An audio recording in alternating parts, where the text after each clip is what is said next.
نلتقي من جديد أيها الأصدقاء في برمجة جميلة جدا، وهي عرض بيانات.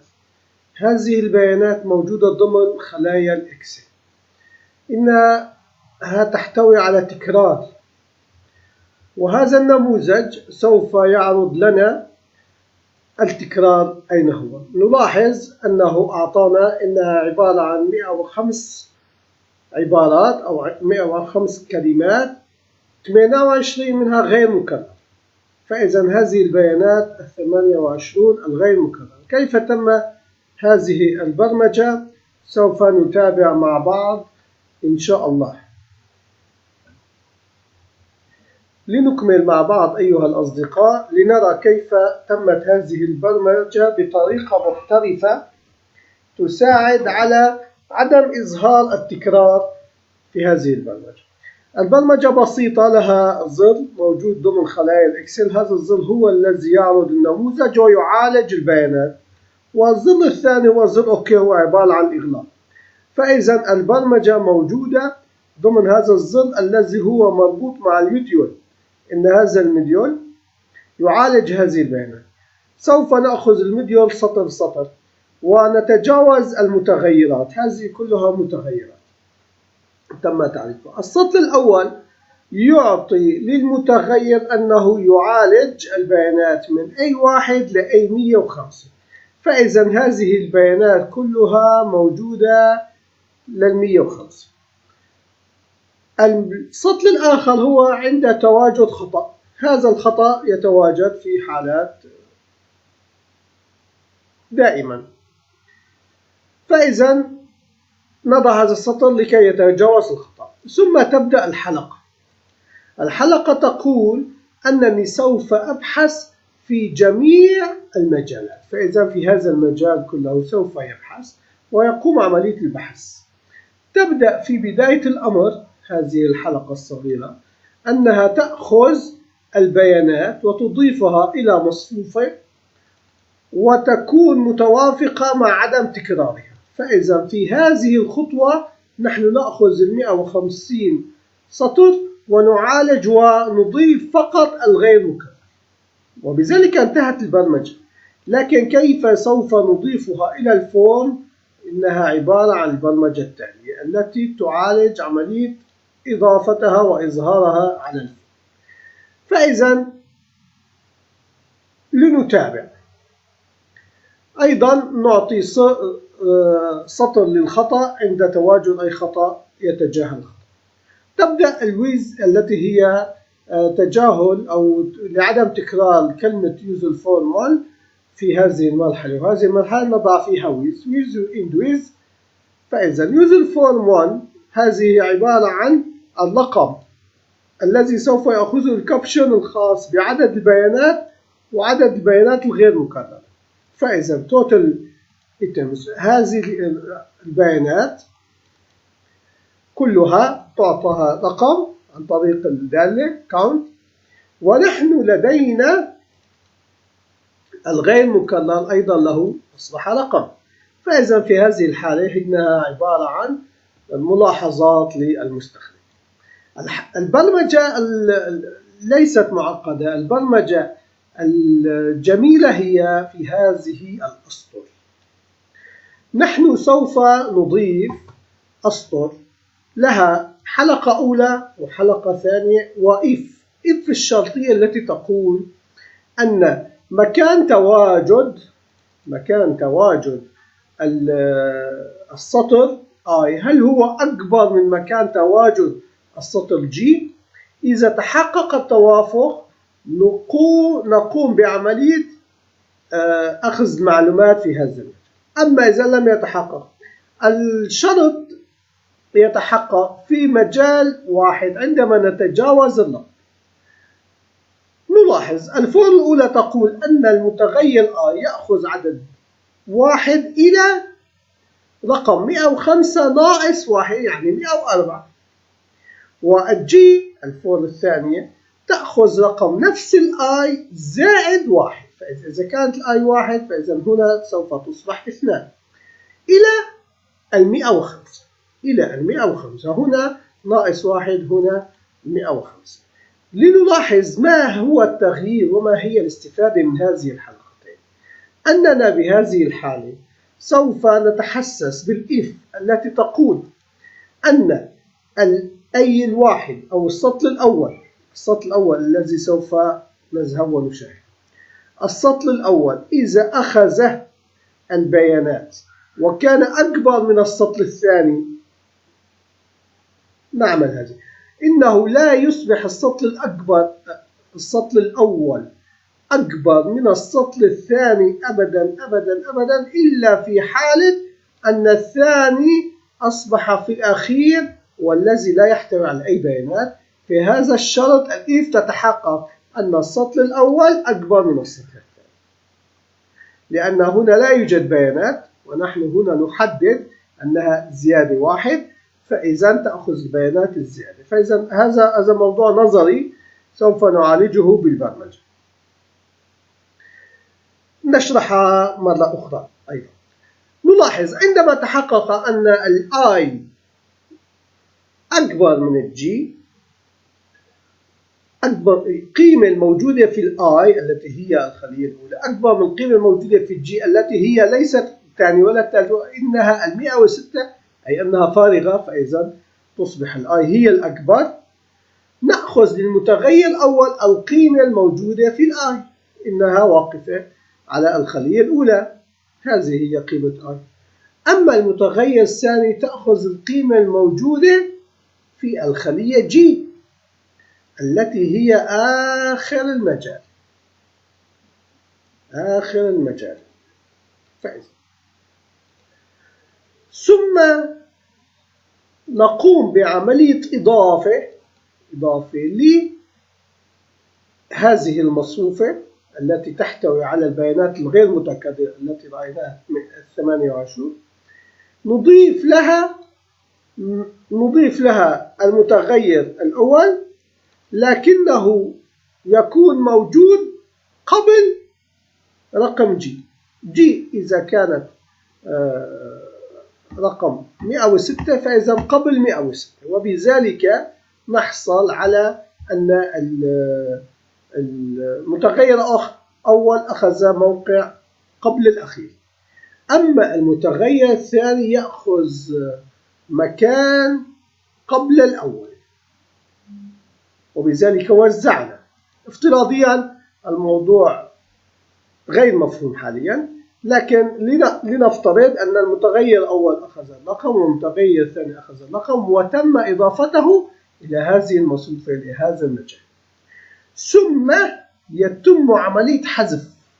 ماذا نحذف؟ نحذف السطر الذي يكون سطره I زائد 1. إننا وضعنا الآي في مكان، الخلية الأسفل منه تحذف والجي زائد 1، فإذا تحذف مكان الآي الأسفل منها ومكان الجي الأسفل منها، وتدور الحلقة في مرة ثانية ومرة ثالثة. بهذه الحالة عندما ننتهي من الفور الأولى ونعالج الفور الثانية يصبح لدينا داتا جاهزة لكي تكون موجودة بالليست بوك. بهذه الحالة الفور النهائية التي تقول كل البيانات الموجودة بالآيتم، هذه الآيتم إلى 28، فإذا سوف ننتقل 28 مرة، تؤخذ وتوضع في اليوزر فورم الأول بالليست بوك عند إضافة الآيتم. وبهذه الآيتم نفسها التي كانت موجودة هنا تتكرر وتتواجد هنا، لكن لا نستطيع من هذه الأسطر أن نربطها مع اليوزر فورم والليست بوك. عالجنا موضوع إضافتها وحذفها حتى بدأنا من الأول وحذفنا الأخير، وبذلك تراكمت وتم تكرار جميع البيانات، وبذلك نحصل على اليوزر فورم الذي يظهر. لكي يكون شرحنا أفضل نأخذ الخطوات. لنتابع مع بعضنا. مهم لنا أن نعرف كيف هذه البيانات 105 تجمع إلى 28. جدا مطلوب هذا الطلب. البيانات الغير متكررة أنها لا تظهر.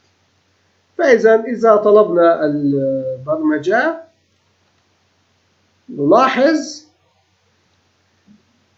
المتغيرات كلها هنا. نلاحظ المجال أخذ، هذا المجال أخذ البيانات التي نحن نطلبها.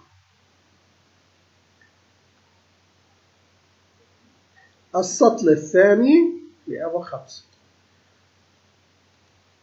السطر الثاني هو عبارة عن الحلقة التي نبحث عنها، نبحث في كل الخلايا، وتقول أن هذا المتغير يجب أن يأخذ، هذا المتغير المعرف هنا يجب أن يضاف إليه خلية أو يضاف إليه قيمة الخلية التي هي بدون تكرار، علما أن هذا تكون بدون تكرار. لنلاحظ أن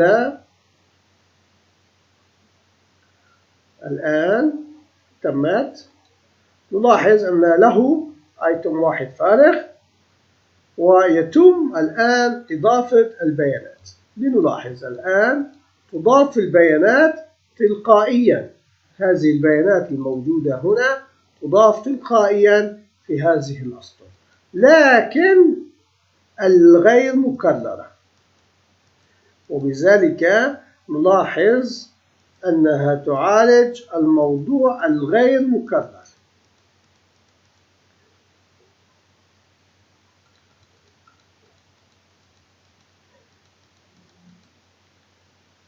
الغير مكرر إذا توصلنا إلى هذا الاسم وتابعناه في الجدول،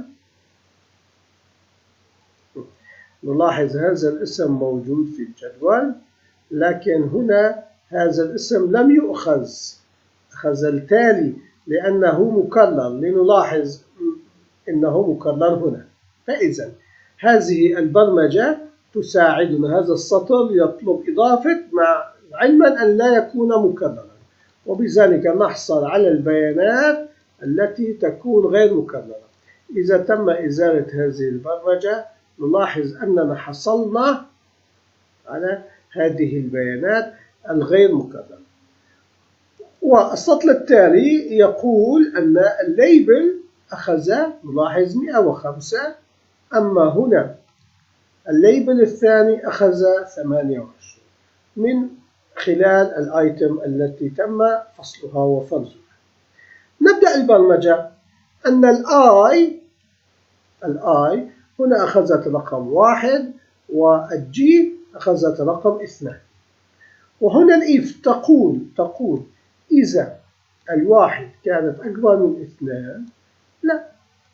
فإذا نعود ونعطي بيانات إلى أن نتوصل إلى الرقم 29، لأننا هنا في البداية لدينا empty، لدينا ايتم رقم 1 هو من الايتمات الفارغة. في هذه الحالة عندما وصل إلى الرقم الذي يقول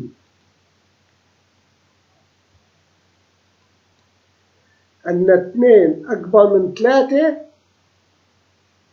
توصل أنه تحقق الشرط لأن الآيتم الثاني الآي التي هي موجودة أفضل أو أكبر من الجي التي هي موجودة قيمتها، لذلك تم التحقق. الآن سوف نعطي للمتغير الأول والمتغير الثاني الأسماء التي هي تتوافق. نلاحظ أنها هي تتوافق مع هذا الاسم وهذا الاسم. نلاحظ فوق أنها أخذت الآيتم الأول مثل ما هو موجود في الخلية الأولى، والآيتم الثاني مثل ما هي موجودة في الخلية الثانية. ماذا سوف نصنع في هذه؟ الآن نقول أن الآيتم الأول رقم 1 سوف يكون قبل الجي. أين الجي؟ الجي إنها موجودة، عزة على الانقطاع، الجي موجودة في رقم 3. الجي موجودة في رقم 3، ونحن الآيتم 3 هي هذه. فإذا سوف نلاحظ أن ما هو موجود سوف يتواجد قبل هذه. لنعطي التنفيذ نلاحظ أنه تم استدراج، بدل الآيتم 3 تم وضع ما توصلنا إليه من المتغير رقم 1، والمتغير رقم 2 يقول سوف نضعه قبل الآيتم 2. قبل الآيتم 2 أي أنه سوف يكون هنا. لنطلب التنفيذ. طبعا المتغير رقم 3 هي الآي. نطلب التنفيذ. نلاحظ أنه تم التنفيذ. ماذا نستفيد؟ نستفيد أننا الآن سوف نحذف المتغير الذي يكون مكان الآي التي هي الآيتم 2 زائد 1. آيتم 2 زائد 1 يعني الآن سوف يتم حذف هذه البيانات. نرى أن 3 و4 متشابهة. إذا تم التنفيذ تم حذف رقم 3 وال4 أخذت رقم 3.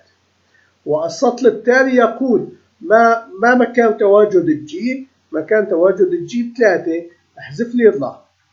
فإذا في هذه الحالة نحن أضفنا وحذفنا، لكن أضفنا القديم وحذفنا الجديد. نلاحظ أن ال AN أصبحت أول وثم ال BE أصبحت الثانية عكس الجدول، وبذلك الجدول الآن سوف يعيد نفسه ويحذف القديم، يعيد نفسه ويحذف القديم إلى أن نحصل على البيانات الجديدة. الآن هنا طلب الإعادة لأننا توصلنا إلى 2 و4. 2 و4 أيضا سوف يقوم بعملية تبديل بينهما لكي نحصل على إنه يعالج ال 28 آيتم التي هي غير مكررة، لكن عملية إضافتها وحذفها تدخل في المصفوفة التي في النهاية نقول أن كل الموجود في المصفوفة أضفها إلى الليست. هذه هي البرمجة التي نحن نسعى إليها. فإذا نحن الآن أوقفنا الخطوات وسوف ننفذ مباشرة. لاحظ أنها أخذت نفس البيانات السابقة بدون تكرار. أخذت نفس البيانات السابقة.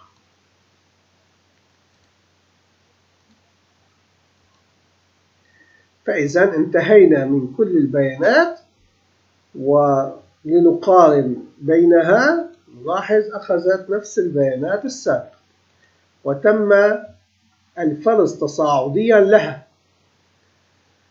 الخطوة الباقية هي عملية ربطها مع الليست. نقول بالفور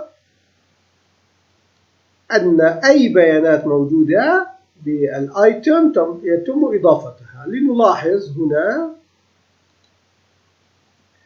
الآيتم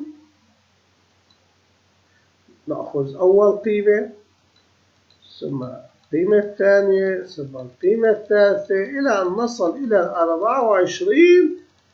28 قيمة، ثم يتم إظهارها باليوزر. حصلنا على الداتا التي تقوم بعملية أخذ 105 بيانات وفرزها تصاعديا إلى أن نصل. التصاعدي هو عملية الأكبر. عندما كان لدينا هنا عملية مقارنة بالإيف، هل بيان هذا أكبر من هذا هو الذي يساعد بعملية الترتيب التصاعدي، ونحن في الأساس نقارن بالمصفوفة التي هي بدون تكرار التي تم استدراجها من هذا السطر الذي أخذ كل البيانات وفرز لنا البدون تكرار. برمجة جميلة جدا، والخطوات البرمجية سهلة ومدروسة بشكل مناسب. نلتقي غدا إن شاء الله في درس جديد. بأمان الله.